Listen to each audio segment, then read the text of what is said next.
all the other martyrs in El Salvador, the six Jesuit priests, their housekeeper and her daughter, they're martyrs. All the people, there were 60,000 people that were martyred in El Salvador. This is part of liberation theology, and it's live and well, and Venezuela may be a really good example of it. The other thing I want to mention real quickly is in 2013 in the Washington Post, there was a Gallup poll that said Venezuela is the 5th happiest country in the world. It tied Finland. 5th happiest. In a little more than a decade, that country was able to move from one of the most unequal countries in the world to the 5th happiest. Now that has to bother the hell out of the U.S. We were the 12th happiest.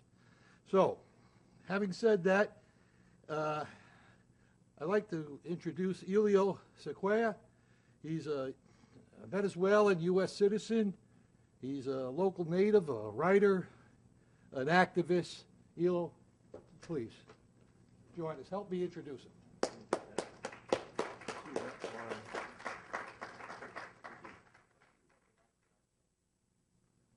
I'm going to get you set up here with any luck. Okay, that's that. And we can we don't need that for the moment. And we'll get this one. And this is that moves it forward, that moves it backward. Okay, right and left. Okay. So, what am I looking at here? Okay. I think you are, and we put it in this mode. I think you're ready to go. Thank you for the introduction. What do I get into? This started back in 2002, after the coup in Venezuela. I got into an argument by email with a guy that wrote an article, and the thing grew like a week of back and forth of emails, and a guy from England called me and asked me if he could publish those emails as an article. And I said, what are you talking about? So it's long story short, I wrote hundreds of articles in English and Spanish, and here I am. So I'm going to talk to you about something that you heard in the media a lot, about the Venezuelan anti-Americanism. And I'm going to talk to you about where does it come from. First of all, I'm going to talk to you about the Venezuelan dictatorship, how it came about, because you see a lot of people in the media asking for help to stop the dictatorship in Venezuela. Since his independence from Spain in the early 1800s to 1958, Venezuela was governed mostly by military rulers and dictators. Democracy started in Venezuela in 1958. So they say. From 1958 to 1998, two political parties dominated and controlled the Venezuelan political arena. AD, Democratic Action, is a socialist, pro-socialist party, and COPEI, another social-Christian party. For most part of those 40 years, Venezuela was considered a prosperous, model, and stable democracy. It was all an illusion. In February 1983, Venezuela's so-called stable democracy suffered its first blow. The national currency was suddenly devaluated. The effects of that devaluation are still felt 30 years later. In Venezuela, there is still exchange control for dollars and monetary units. The second blow to the modern democracy occurred on February 1989, right after the second presidential inauguration of Carlos Andrés Pérez. He was president in the 70s during the oil boom, and 1989. after his inauguration, the country exploded with riots. Poor people came down to the street in Venezuela, in Caracas, and it was a big mess. Police came out, the National Guard came out, and there was, it was a little strong disaster, social disaster. There were widespread protests against the implementation of Guess Who, an IMF and a World Bank economic package supposedly designed to take the country out of its economic darkness. The problem was that, as usual, the people at the lower socioeconomic level were asked to pay the highest price. The result, an estimated number of more than 5,000 people dead.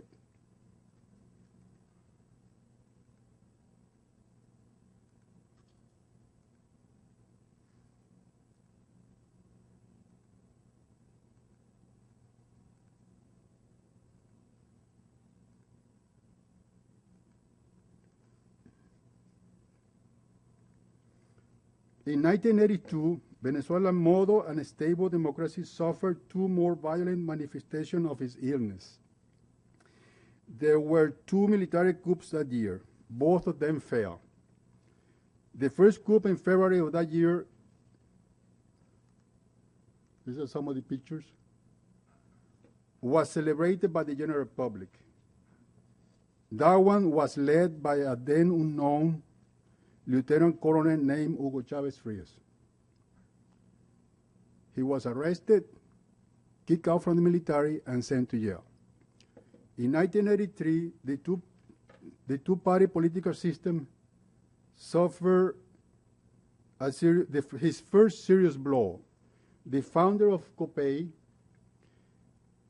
broke ranks from his baby, ran as an independent, and won the presidential election. The now formed two main parties were relegated to second and third place. That was a clear signal of what was coming around the corner. In March 1994, President Rafael Caldera ordered to free Chavez as part of a political agreement with left-wing political parties. This is Chavez coming out of jail. Now, a regular civilian, Chavez started his political career and in 1997 created his own party. That's the original name. Now is a Partido Socialista de Venezuela. This is the first party, is movement First Republic movement. Now, as a regular civilian, Chavez started his political career and created his own party. In November of 1998, Chavez's one-year-old party, in his first electoral contest, won enough seats in the National Congress to become the second political force in the country. A month later, as everybody expected, Chavez was elected president. Since then, there have been several constitutional political changes in Venezuela.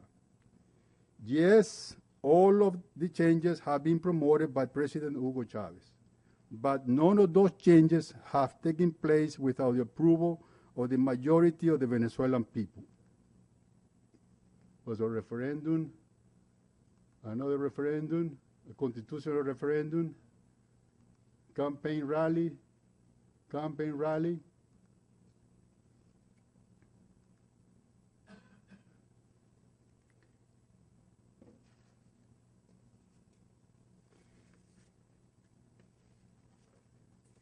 Since December of 1998, there have been more than 15 national elections in Venezuela. Hugo Chavez and his supporters have lost only one.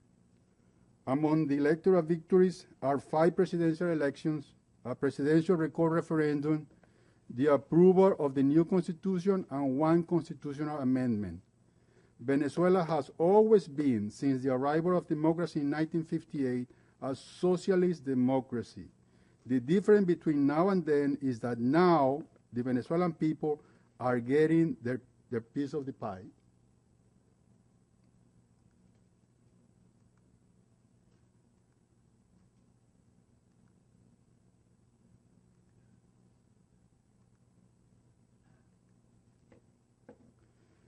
That easily explains the electoral success of the Chavistas and their 16 years in power, or 16 years of dictatorship, as the opposition calls it.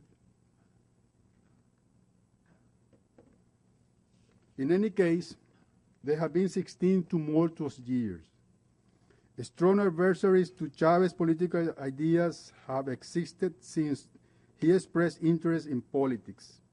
The feud has been violent most of the time. Some events are worth noticing. In April 11, 2002, there was a general strike which resulted in a coup. There was confrontation on the street of Caracas.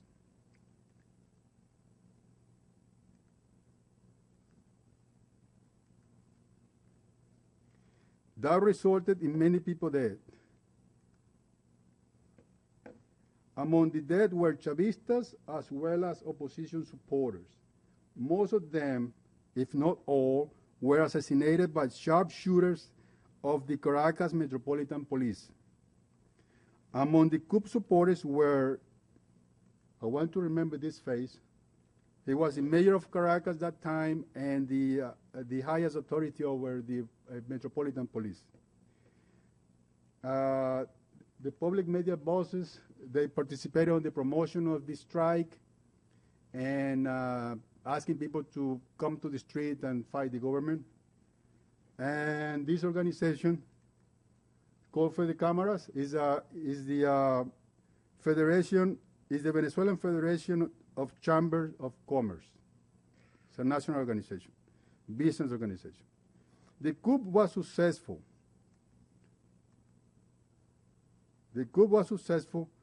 Chavez was arrested,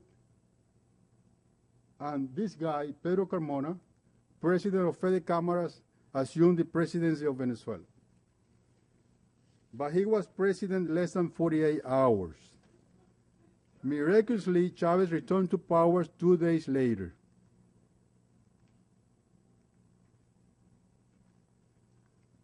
The same year, a group of retired as well as active military officers made public calls for a military uprising. They set camp in a plaza in eastern Caracas and stayed there for weeks until the unpopular movement died down.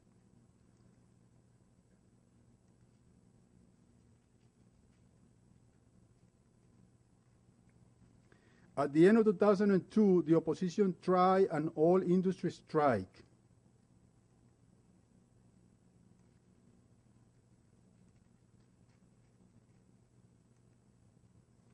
Their main demand was the resignation of Hugo Chavez. The strike lasted 2 months, and the damage to the economy was enormous. The strike failed once the government managed to win back the control of the company's computers and software. The strikers had taken with them the computer password and security codes.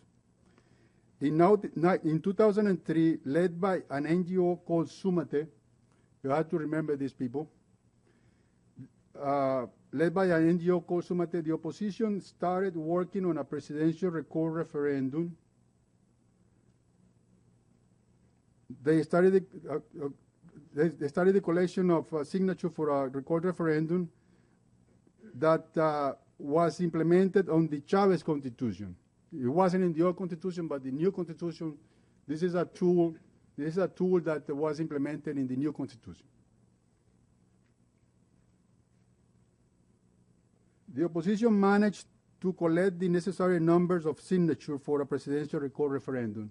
And there was a big news on the newspaper. They collected more than 1 million signatures.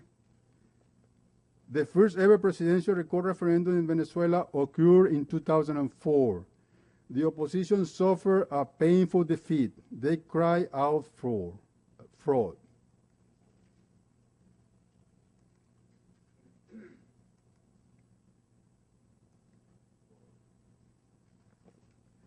There were 2 elections to change articles of the Constitution. Chavez won 1.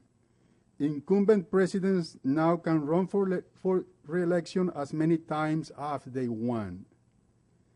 Chavez won the presidential election in 2006 and again in 2012. After becoming very ill, he asked his supporters to vote for Nicolas Maduro in case of election because of absence of the president. Maduro was elected president in April 2013.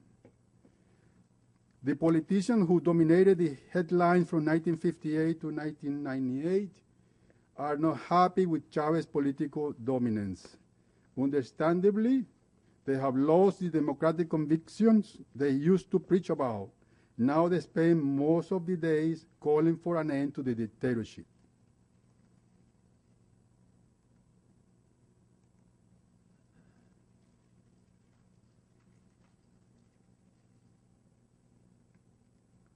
There have been times when they have gone wild and crazy.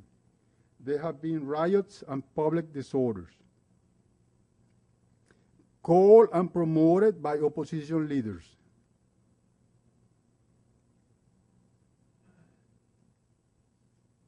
Some have been bad and some worse than bad.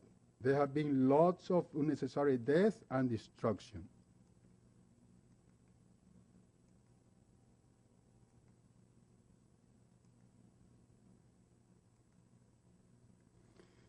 There have been accusations of electoral fraud, all of them unjustified. With regard to the claims of fraud, I put it like this. There are two facts about election frauds in Venezuela. One is that opposition consider fraud all the election they lose.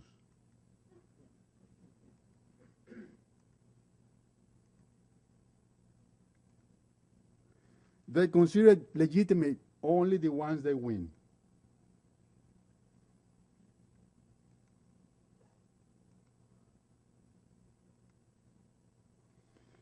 You can make your own conclusion. The opposition claims publicly that there is no freedom of expression.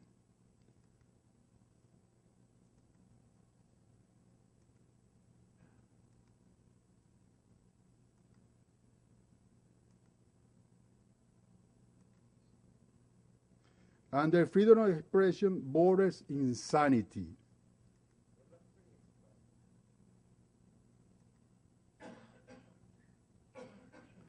They consider blocking a highway to protest against the government a right protected by the Constitution.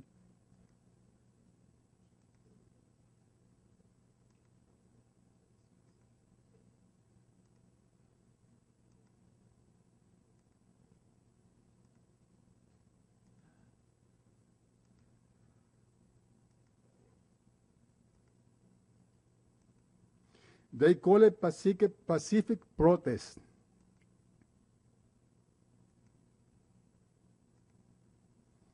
Any form of government intervention to restore order is repression and violation of human rights.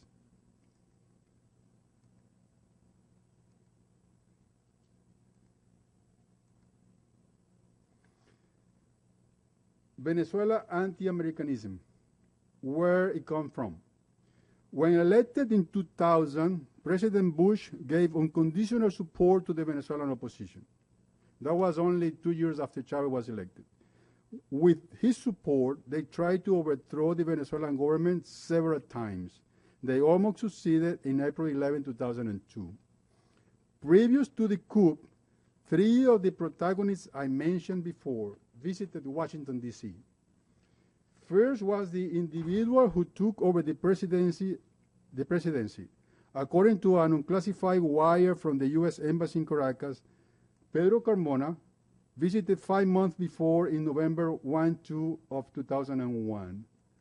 This is a copy of the unclassified wire. This is the date where they plan to visit Washington, D.C. And this is the name of the guy that being invited to. That was 5 months before the coup. Then it was the turn of the media bosses a month before. That was in March 7, 2002. The coup was in April 11. So a month before, this was in the news. This is their right-wing newspaper, by the way. It's not a Chavista newspaper. It said editors in Washington visiting, doing I don't know what. And then it was this guy. Remember this guy, mayor of Caracas? He was in D.C. 10 days before the coup. He visited personalities of the State Department. Against them was John Maisto, then a national security advisor. There's a picture of him over there, and Mr. Mayor of Caracas. He also talked to Otto Rich, then Subsecretary for Hemispheric Affairs. That guy, Otto Rich, and this is John Maisto. The U.S. government has declared his support to what they consider pacific protests.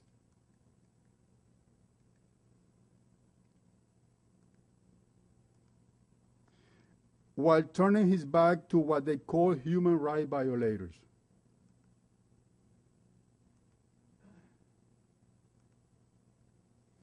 Still wondering why Venezuela anti-Americanism?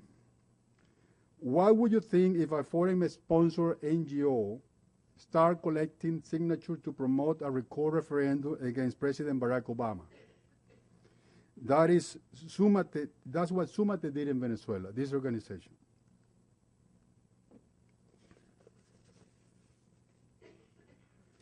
Sumate is an NGO curiously tremendously anti-Chavista and strongly in favor of the opposition.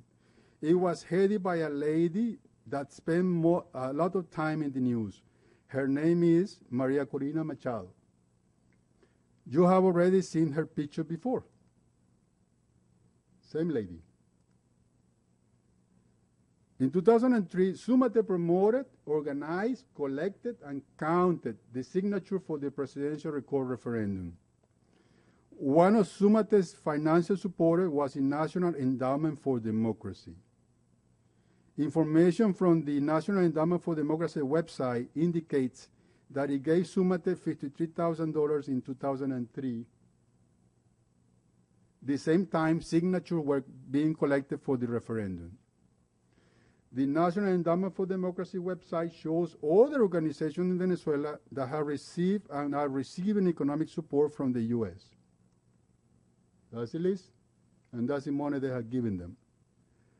All of them anti-government. The National Endowment for Democracy was created to strengthen democracy institutions.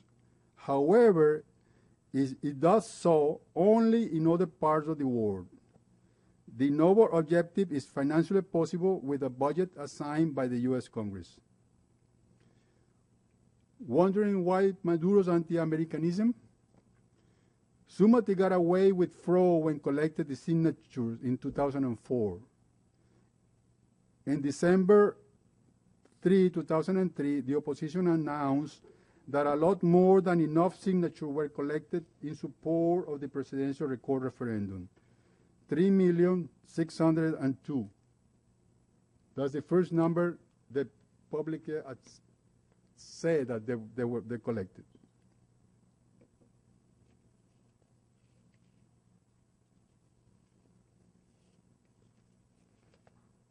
Sumate came up with that number. 3 weeks later, the opposition submitted officially 3,467,000 signatures. 135,000 less than they originally announced. From the number that was submitted to the electoral institution, the institution rejected more than 300,000 right away for being minors, illegal people, fake signature, etc. And that was accepted actually by Sumate in a memo that they published on the website. I was very involved then, and I kept a copy of that memo. This is the memo from the website, and this part here is that when they say that they accepted those signatures as illegal after the fact, after they were submitted to the institution. And this is what that's the part where I read that they were accepted invalid after they were submitted. The memo reads the CNA invalidated 332,000 signatures, which Sumate identified as invalid according to the norms. of course, after the fact. Sumate is well-equipped with computers, statistics, and math experts. More than 1 million signatures were rejected at the end. Sumate accepted that they made a mistake almost in 500,000 of them. Just before the presidential referendum election, the U.S. State Department expressed that they would accept the results only if they were clean. They never expressed concern about the signature collection process, even though it had all the characteristics of a deliberate attempt of fraud. Why the anti-Americanism? Why? The head of Sumate, Mrs. Machado,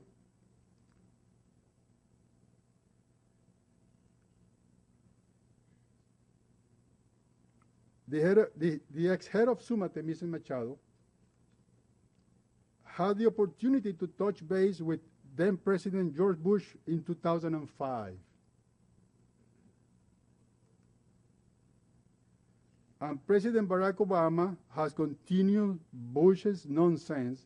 He has also given his unconditional support to those calling for regime change in Venezuela. However, the only thing you read, see, and hear in the news is about violation of human rights and Venezuela anti-Americanism.